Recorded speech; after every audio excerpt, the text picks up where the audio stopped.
Porque el planeta pide ayuda y ese es el motivo por el que recordamos que hoy se celebra el Día Mundial del Medio Ambiente, una jornada que este año está dedicada a concienciar sobre la contaminación del aire. Para que se hagan una idea, 9 de cada 10 habitantes están expuestos a niveles que superan los umbrales de seguridad. Este día se celebró por primera vez en 1974 por los signos de agotamiento y degradación que ya venía sufriendo el planeta. 45 años después esos signos se han ido agravando. El calentamiento global, los efectos del cambio climático ya están aquí y en todos, en gobiernos, industrias y personas está la responsabilidad de buscar soluciones a este problema global. Un asunto que vamos a abordar esta mañana con Aridane González, es presidente del Comité de Expertos para el Estudio del Cambio Climático y el Fomento de la Economía Circular y Azul. Aridane González, ¿qué tal? Muy buenos días. Buenos días. Muy buenos días. Gracias por estar aquí una vez más en Buenos Días Canarias. Bueno, un día como el de hoy tenemos que insistir de nuevo en ese calentamiento global, en el cambio climático. Afecta a especies vegetales y animales, hábitats que ya son imposibles para vivir para ellos. ¿Cómo estamos en Canarias, Aridane? Bueno, Canarias no somos ajenos a la situación global del planeta. Tenemos que entender que además nosotros vivimos en 8 islas que son archipelágicas, que están en medio del océano y no tienen contacto con un continente cercano y por lo tanto, al igual que el resto de islas, estamos sometidos a mayor presión por el impacto del cambio climático. Si a eso además añadimos la presión que como sociedad, ya como seres humanos, ejercemos sobre todos los territorios del medio ambiente, pues evidentemente hay muchas cuestiones que tenemos que solventar a través de planes correctos de gestión a largo plazo. Por tanto, hay que abordar estos problemas además de manera urgente. Parece que la conciencia medioambiental ya impregna todos los discursos, lo hemos escuchado en las recientes campañas electorales, pero ¿eso luego llega en el día a día o se está tardando? Bueno, es verdad que digamos que el movimiento pro contra el cambio climático, el movimiento más verde, empieza a inundar los debates políticos. Pero además de ser debates, tiene que empezar a moverse a través de medidas estratégicas directas y sin tener en cuenta colores políticos. Esto debe ser una línea roja a trazar, porque al final no se pueden usar ni el cambio climático, ni las cuestiones climáticas o de gestión de residuos, por ejemplo, para hacer política.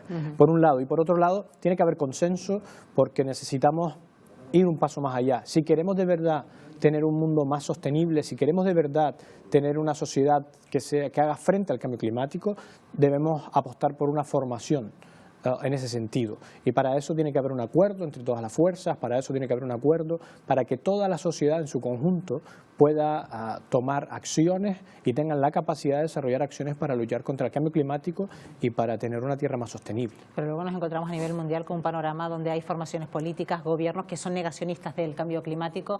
Sin ir más lejos, hace muy poco tuvimos aquí a miembros del movimiento estudiantil en contra de la lucha contra el cambio climático y sin embargo hablamos de un país como Australia, como en unas últimas elecciones legislativas acceden al poder un partido político negacionista del cambio climático, hablando de un país además que es potencialmente productor de carbón, ¿no?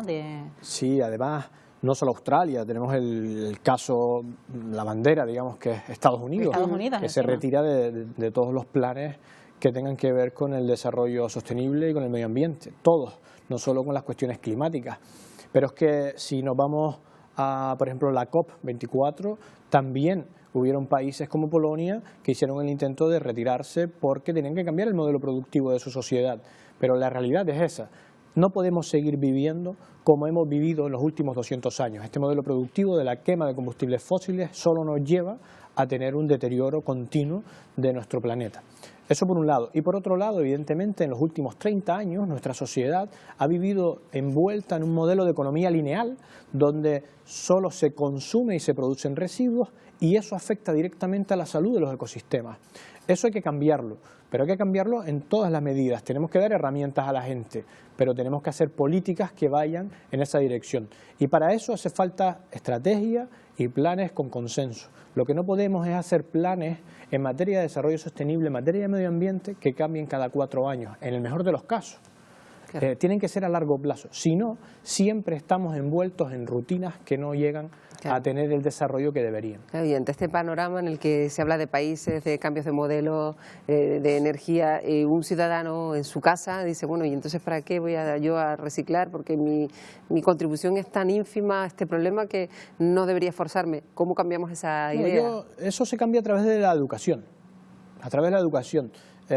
Tenemos que transmitir que esto es un problema global y por lo tanto depende de cada uno de nosotros. Nosotros tenemos un margen de espacio donde podemos controlar lo que queremos hacer.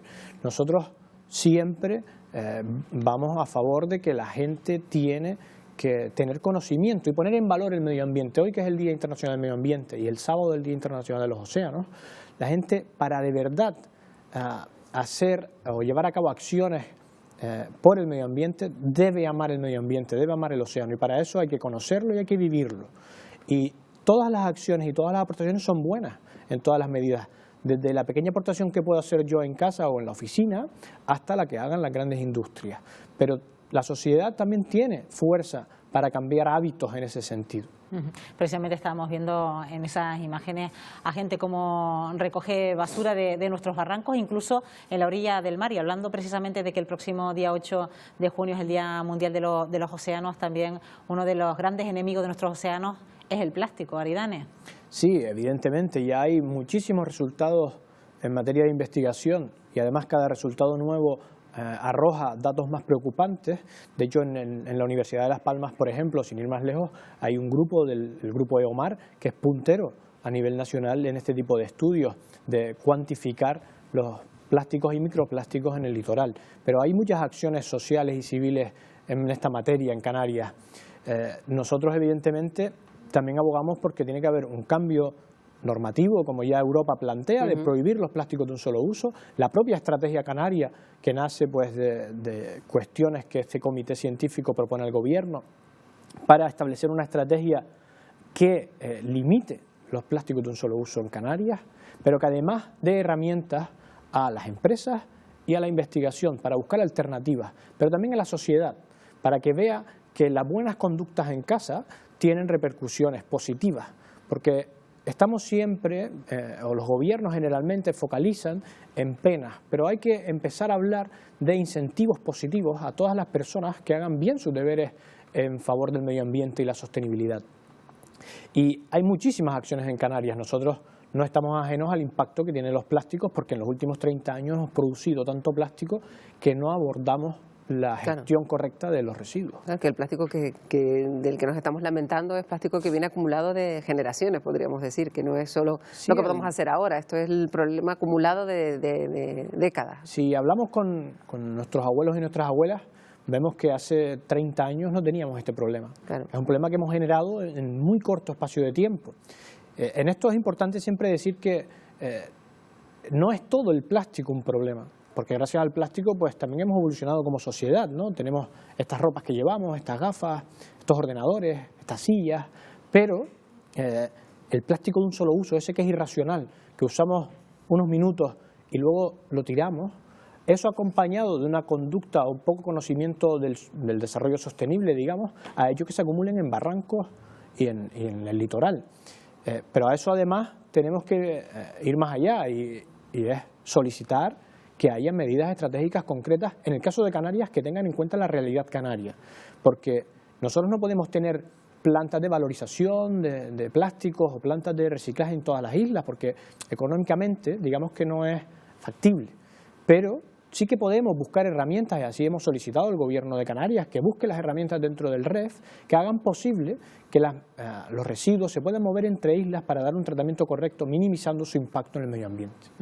Bueno, en cualquier caso, el Comité de Expertos para el Estudio del Cambio Climático y el Fomento de la Economía Circular y Azul en Canarias ha venido trabajando codo con codo también con el Gobierno de Canarias, con representantes de diferentes partidos políticos en el Parlamento de Canarias. Incluso se está redactando su propia ley de cambio climático y cambio global. ¿Qué debe recoger esa ley específica para Canarias? Sí, actualmente, de hecho, ha sido valorado muy positivamente de otras administraciones públicas a través del Comité Canario, del Comité de Expertos y el Observatorio Canario de Cambio Climático. Se propone al Gobierno de Canarias tener una propia ley de cambio climático, pero tiene que ser una ley, primero, que dé herramientas para promover ese cambio en el modelo productivo, ese cambio en el modelo energético de Canarias, pero además de eso, que favorezca la investigación en diferentes materias en favor de la lucha contra el cambio climático, no solo en conocer el impacto, sino también en buscar alternativas.